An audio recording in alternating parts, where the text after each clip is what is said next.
Hi, I'm Jay Duggan. I'm here with Mr. Michael Rush from Minnesota Sidecar. You probably know me better from my activities with Rocks and Cows and Recall Walls, which is Minnesota Free State now. Are you pissed off? I'm pissed off that Minnesota just can't seem to get over the hump and get that last 4 or 5% and turn us red, which is why I'm standing here with Mr. Michael Rush. He is a principal and a group of people who have done it in the real world. We need a machine. We can't just turn on elections the August before everyone goes to vote. We need the experience to build a machine, and they've done it in the real world in order to deliver when it's crunch time. And that's one thing we've been lacking. And that's what turned me on to your group, Michael. I love it. You saw the video, right? I did see the video. That's how you met us? That's how I met you. So keep watching the video. You'll see exactly what Jay saw. But you had the right word. The right word is machine. What you're going to see in that video is what is the plan to build that machine. And I want to be clear, the people that we have pulled together are people that have built these kinds of machines in the private sector, the machine that gets to a successful business. And it's all the same principles. But we've always been lacking this in the conservative movement. We have not had this skill set brought to the table. So they'll have a chance to see the plan just like you did. The Democrats go at it 24/7, 365, and we need to, or if that's how you get that last little bit. Yeah, and we now have the right people in place, and we're going to execute the plan, which they will see, and we're going to win. Watch the video.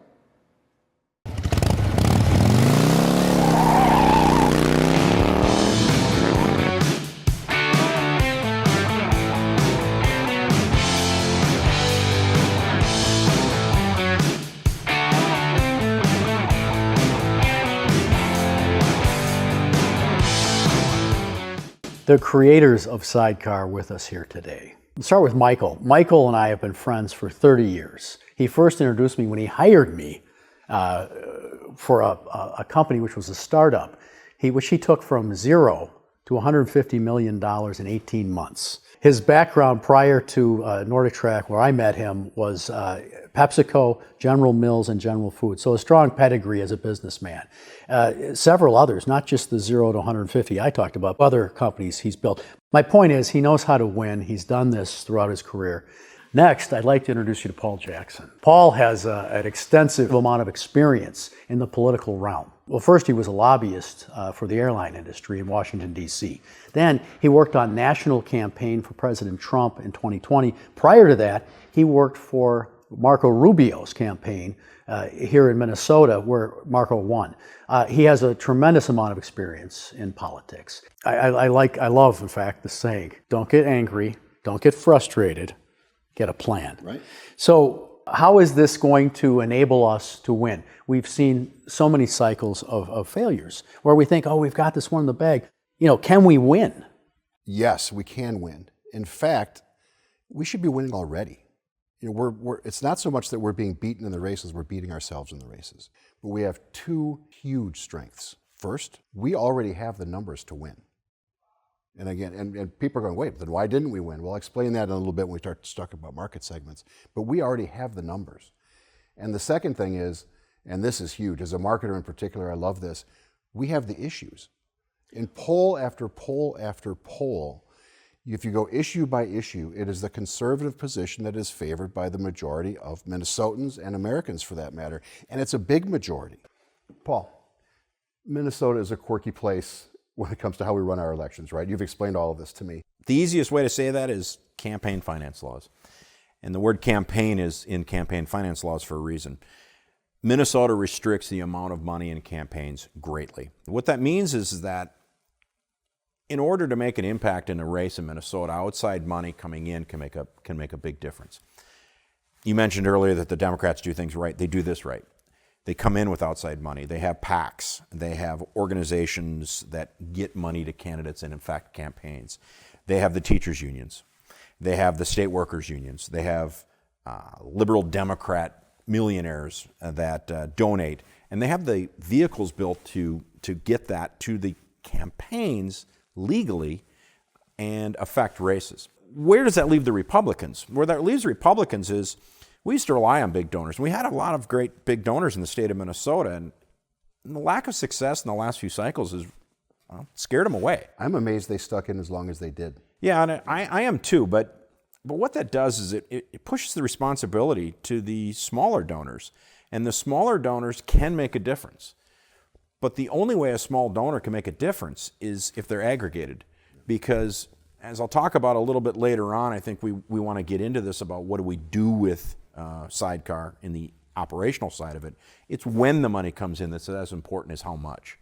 Chris, let me boil that down a little bit in terms of what do we actually have to do to win. Let me make this a little practical. Yeah. Paul made the point about the transition of the big donors dropping out, right? And that's obviously a critical force. Yeah, right. Well, they're gone. They may come back someday, but they're gone. There is no cavalry coming. If we want to build the capabilities that are necessary to win, we have to do it. Yeah. Well, the big donors are gone. Who's we? We is the little guy. It's the average Joe and Jane on the street, and the average Joe and Jane conservative on the street, right? And we have to pull together.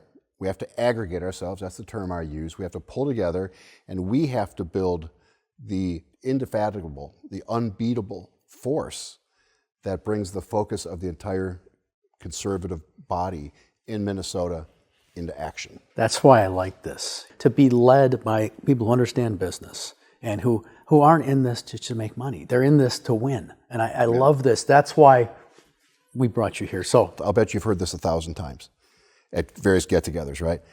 What can I do?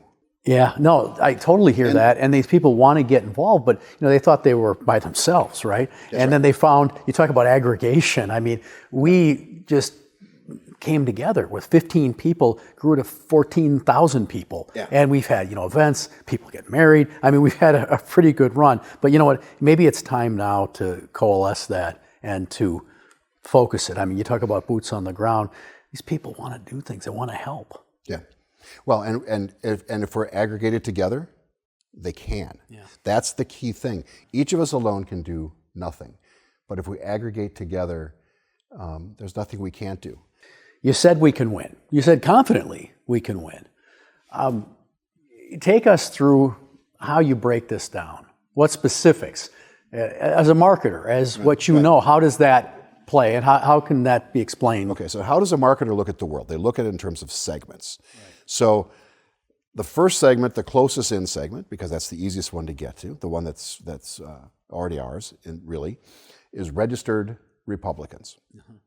In the last election, 250,000 Republicans did not vote. In Minnesota? In Minnesota. Registered Republicans. Now let me put this in perspective.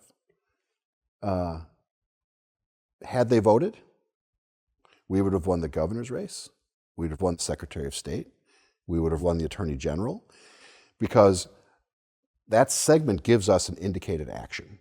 Right. It tells us what to do. Well, what it tells us is 250,000 of our fellow Republicans need their hand held a little bit to get their ballot into the box. Right. And it's legal to do this in Minnesota. It's called a lot of things, but ballot chasing is probably the best term. That's enough to turn us into a red state by a little bit.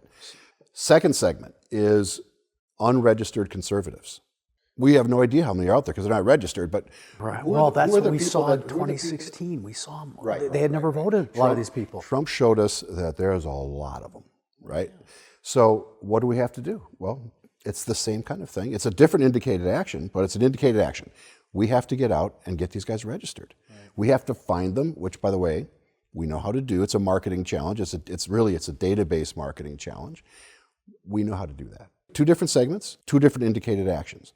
Now let's come down to the independents. You were talking about what do we do to get those guys? And we hinted at it a little bit earlier. First of all, the independent block alone is about a little over 500,000 votes. Wow. So remember, 250 from Republicans gets us over the top. What do we do what happens when we turn those other 500,000 into Republicans? By changing the attitudes and then changing the behavior. Okay, we have a red state at that point. Okay, so how do we do it? Well, we do it with maybe the thing that we are the worst at right now, which is messaging. I'm talking about all Republicans. I'm not talking about Minnesota Republicans. As a marketer, I've been looking at this for decades going, what are they saying? I want to bring up a point that Paul brought up earlier. In practical terms, you can't go tell a candidate what to say.